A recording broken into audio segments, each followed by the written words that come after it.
अगली खबर एमपी के टीकमगढ़ से आ रही है। टीकमगढ़ जिला पंचायत कार्यालय में बुधवार को सामान्य सभा की बैठक एक बार फिर विवादों में गिर गई।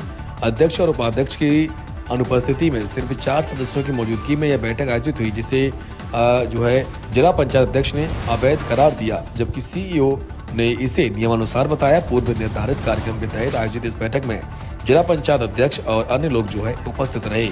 संवाददाता जमील खान की रिपोर्ट। में जिला पंचायत अध्यक्ष भाजपा के और सदस्य नहीं आए, क्या कारण रहा कि जो बैठक में ये लोग अनुपस्थित रहे? हमको जानकारी नहीं इस चीज़ की।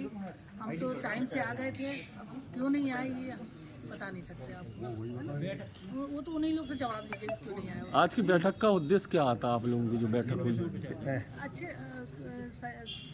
सही रूप से बैठक चली और सभी बिंदुओं पे बात हुई है और सभी अधिकारियों से चर्चा हुई।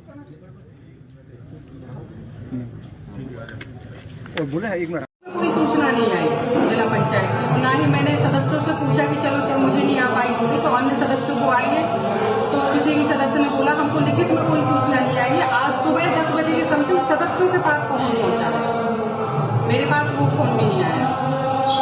क्या मानती हैं आप, जो बैठक संपन्न हुई है वो बैठक नियमों के अनुसार ठीक है? नहीं, बैठक पूर्णतः अनकॉन्स्टिट्यूशनल है।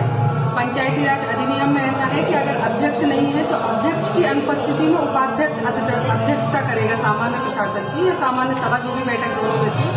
अगर हम दोनों अनुपस्थित हैं तो बाकी जो सदस्यगण हैं उनमें से किसी को अध्यक्ष नियुक्त किया जाता है उस बैठक के लिए, क्योंकि वहां तो सिर्फ 2 ही सदस्य थे। हम लोग 17 लोग हैं, 17 में से 2 सदस्य कैसे दोनों कांग्रेस के सदस्य थे, वो दोनों ने एक को बोल दिया ये अध्यक्ष हो गया, वो बोले बैठक संपन्न हो गई।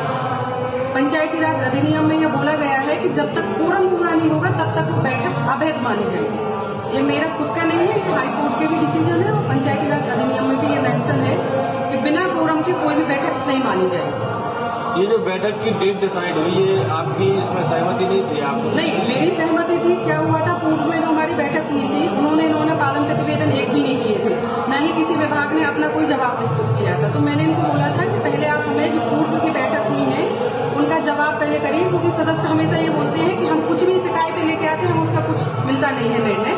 तो हमें मैंने उनको बोला था कि हमें पूर्व की जितनी बैठकें हैं उनका आप हमें पूरा निर्णय दीजिए, जो विभागों ने क्या जवाब दिया है, उसके बाद हम दूसरी बैठक रखेंगे। लेकिन इन्होंने क्या किया, मेरे से बिना अनुमति किए इन्हें 7 तारीख को बैठक रखी। उससे पूर्व मैं कमिश्नर को, आयुक्त को, दोनों को लेटर दे चुकी हूँ कि एक भी विभागों का, कोई सी विभाग का पालन प्रतिवेदन नहीं होता। किसी भी विभाग में उनके प्रमुख उपस्थित नहीं होते, ज्यादातर उनके प्रतिनिधि आते हैं तो वो कोई जवाब नहीं देते हैं और हमारे सदस्य लोग बैठक करने के लिए मना कर रहे हैं। मैंने उनको कमिश्नर को भी, उसके बाद कमिश्नर के 2 बार रिमाइंडर भी जिला पंचायत को आ चुका है, लेकिन इन्होंने कोई सीओ के द्वारा कोई उसमें जवाब नहीं प्रस्तुत किया गया है। और इसलिए इन्होंने 7 तारीख को दोबारा बैठक रखी, फिर से मेरे बिना पूछे, क्योंकि मेरे को किसी और ने बताया कि मैडम बैठक है। तो फिर हमारी बैठक थी आंगनबाड़ी वाली, उन्होंने मेरे से पूछा कि मैडम, मैंने उनसे पूछा कि बैठक रखी आपने 7 तारीख को? तो बोले हाँ मैडम। तो मैंने कहा मुझे तो जानकारी है नहीं। बोले मैडम वो हमने ऐसे ही कर दिया था, आप डेट दे दीजिए। तो मैंने कहा मैं डेट नहीं दूंगी। बोले आपको क्या करना है, आप 15 तारीख को हम आपके जितने भी पुराने वाले एजेंडा हैं उनके हम सबके जवाब विभागों के आपके पास पहुंचा देंगे। अगर हम नहीं पहुंचाते तो आप 19 तारीख को बैठक नहीं करिएगा। मैंने कहा ठीक है, क्योंकि ऐसा होता है कि कोई भी बैठक अगर हम उसको कैंसिल करते हैं तो हमें नेक्स्ट डेट देनी पड़ती है। तो मैंने उनको लिखित में फिर नेक्स्ट डेट दे दी और एजेंडा भी हमारा अभी कुछ दिन पूर्व गया था, वो भी 7-8 दिन पहले। नियम ये है कि कोई भी बैठक होगी उसके 7 दिन पूर्व लिखित में सूचना सभी सदस्यों के पास, मेरे पास, सभी विभागों के पास पहुंचेगा। और कोई विशेष बैठक होती है तो 3 दिन पूर्व सूचना जाती है। तो ये कोई विशेष बैठक तो थी नहीं, नॉर्मल सामान्य सभा की बैठक थी और उन्होंने कोई लिखित में कोई सूचना नहीं। व्हाट्सएप ठीक है, चलो मेरे को व्हाट्सएप में ऐड नहीं, पहली बात तो जिस ग्रुप की वो लोग बात कर रहे हैं उनको वो लोग ग्रुप दिखाएं, उसमें मैडम ऐड है कि नहीं है। तो मैं ऐड भी नहीं हूँ उस ग्रुप में। दूसरा जो सदस्य है हमारे, उसमें से आधे से ज्यादा सदस्य अनपढ़ है, चाहे वो कांग्रेस वाले हो और चाहे मेरे वाले हो, वो सब नहीं चलाते हैं। आप लिखित में सूचना दीजिए ना, जैसे हमेशा से होता रहता है, सरकारी जो होता है वैसे दीजिए आप बैठक। अब आपके बगैर जो आज बैठक हो गई, अब आप क्या करोगे आगे? देखो, वो पहली बात तो वो बैठक मान्य है नहीं, उसमें 4 सदस्य बता रहे हैं और चारों, जिसमें से 2 सदस्य के प्रतिनिधि मतलब उनके पति हैं, तो वो तो है ही नहीं, क्योंकि वो तो नियम है कि पति प्रतिनिधि नहीं माने जाएंगे, उनकी सदस्यता चली जाएगी अगर हम फोटो वगैरह कर देंगे।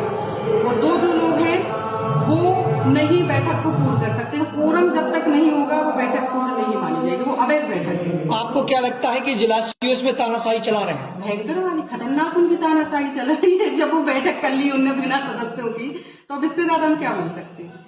उनका तो एक तरफा चला रहे हैं, ईगो बोले, ईगो है उनका। तो इसको लेके आप आगे तक जाएंगी, प्रदेश हाँ, तक? बिल्कुल जाएंगे, हमारे सदस्य हम लोग सब लोग जाएंगे। अच्छा एक बात और, चलो ठीक है, अगर मैं कह रही मैंने अपना मेरा कुछ भी ईगो या कोई पॉलिटिकल ये कुछ भी समझ लो, कांग्रेस के सदस्य क्यों नहीं आए उसमें? कांग्रेस के भी तो 8 सदस्य हैं, वो क्यों नहीं थे? वो भी नहीं थे क्योंकि किसी सदस्य को सूचना दी ही नहीं गई लिखित में। हर कोई व्हाट्सएप नहीं चलाता है, वो तो हमें बताए ना कि हमने लिखित में साइन होता है, जब किसी के पास लिखित सूचना जाती है तो उसका साइन करते हैं, वो दिखाते कि हाँ हमने तो सभी सदस्यों को और मैडम को या उपाध्यक्ष जी को भेजा था लेटर, उसके साइन दिखा।